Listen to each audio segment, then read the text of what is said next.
Ma, unsa nga inheritable traits nga nakuha nimong gikan sa imong gikan sa mama?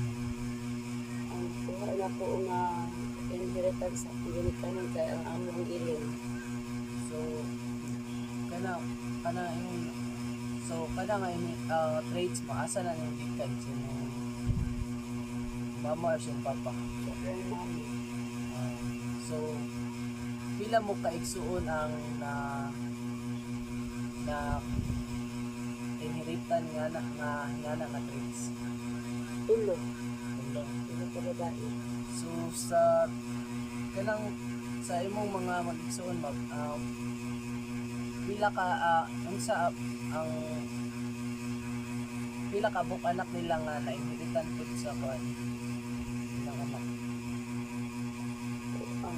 Upat. But evening, mom. This is my final pedigree analysis.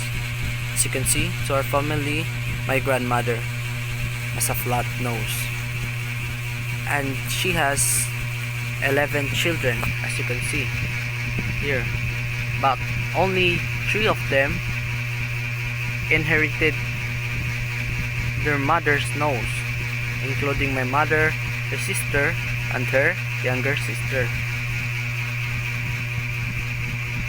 But into the third generation, as you can see, I only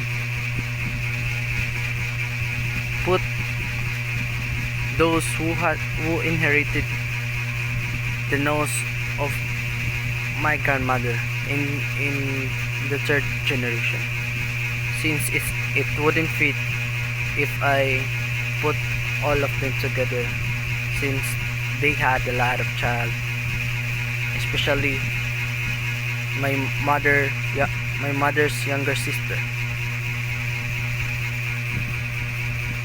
So I think that's all. Thank you.